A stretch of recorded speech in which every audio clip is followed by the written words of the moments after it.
What's up, guys? My name is Michael, and this is the Cryptoberry Channel. This is my very first YouTube video.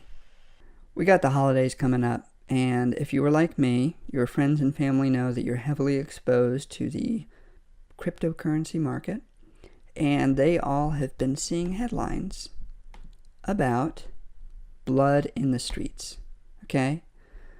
This whole year has just been quite a formidable market crash, and the articles they're seeing are probably anthologized here.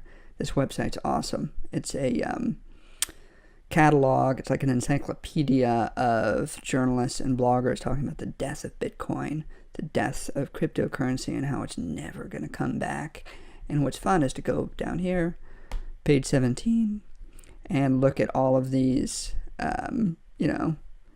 eulogies for Bitcoin back when the price was, oh my God, when the price was like $117, under $100. Imagine buying what's like called fool's gold for $131. Imagine that. Imagine that, and then selling it for $20,000 in January of this year. Unthinkable, and you'll drive yourself crazy by thinking about that. But anyway, these are the articles that your friends and family are seeing, and, speaking for myself, I got a lot of people cryptocurrency for Christmas last year, and I just feel like at Christmas I am going to be answering some questions. You might be too. So I wanted to give you guys a little bit of knowledge to go into, the holidays with. Your family probably seeing one metric and one metric only, and that is the total market capitalization of either Bitcoin or all cryptos combined. All-time highs last year, over $800 billion. That's massive, but it's also, we're not talking about numbers of real currencies, fiat currencies, or, things like Visa's transactions or MasterCard's transactions. But it's still, pretty enormous to, a technology that's new to the world, relatively new to the world, a decade old, like cryptocurrency.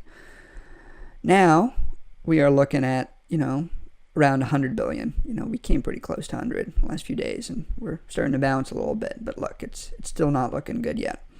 I'm still holding my money in cash that I have not invested in crypto, and I'm waiting for an uptrend before I buy in. Basically, it's bloody, bloody, bloody, bloody, bloody. And when you talk to your family, I want you to remember something. It's not about the market cap, which we just looked at. It's about adoption. Now, what do I mean by that? Adoption is a much harder metric to measure because most websites that monitor cryptocurrency transaction volume are only looking at price action on exchanges. They don't look at blocks on individual currencies. They don't look, you would have to really sort of go in and look at a blockchain explorer. And most importantly, in my mind, with what I believe the future of crypto is going to be, they're not looking at the use of decentralized apps on second and third generation cryptos like EOS, like Ethereum. And that's really where the infrastructure is being built that is going to eventually lead to widespread adoption and cryptocurrencies actually used as a currency instead of a speculative vehicle, which is what they've been for the last year. I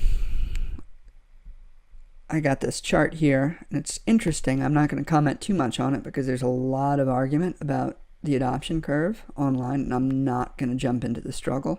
I'm not going to fight with anybody on this, but I think that we're probably still over here with, this curve of adoption, right?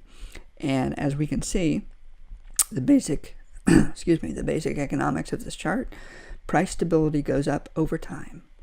So that's something really interesting to think about.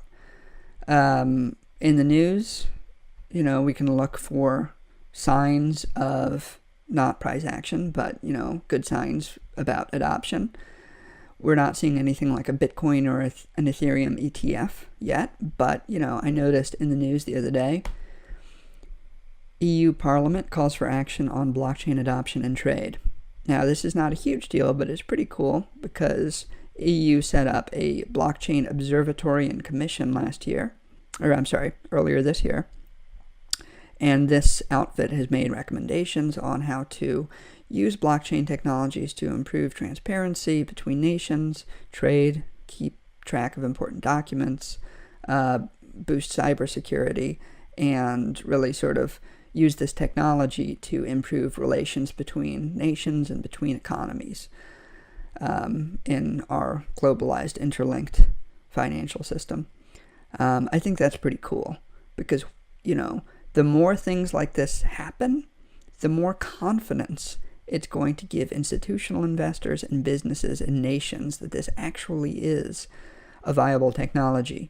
It's not a threat to our global financial system. I personally think it is, but it doesn't have to be a threat. It can exist alongside fiat systems. And the more that happens, the more comfortable people are going to be with it, the more money is going to come into the market, and the stabler price is going to be, which is going to open up the promise of decentralization and the use of cryptocurrencies for people all over the world and people who really need it, which for me is a beautiful, idealistic end goal. So right now, what's interesting is that it's, we're still very early in the market. I think that's safe to say. And it's still very much about speculation. But I want you to look at this quote from Warren Buffett, okay? He says, the stock market is a device for transferring money from the impatient to the patient.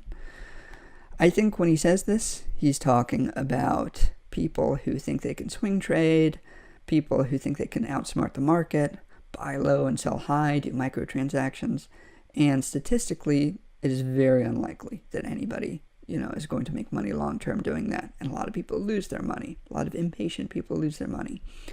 Look at someone like him. For a period of time, he was the richest person in the world. He value invests, and that means picking the right projects, a limited number of projects that you really believe in and that you believe are intrinsically valuable, sticking with them, okay? Sticking with them over time. So, in my first video, check this out. The cryptocurrency market is a device for transferring money from the impatient to the patient. Look at that. Isn't that cool? Okay. I'm half kidding, but also, honestly, this is what I think the crypto market is right now. It's a device for transferring money from those who are just trying to make a quick buck to the people who really believe in the technology's promise long term. Guess that's it for my first video. A quick note on the cryptoberry.info. That's not online yet, but it will be soon. If you like this video, if it provided some value, I want you to like and subscribe and, just follow me. And, because I'm going to have more videos like this in the future. Thanks so much for watching. Really appreciate it. Until next time, bye-bye.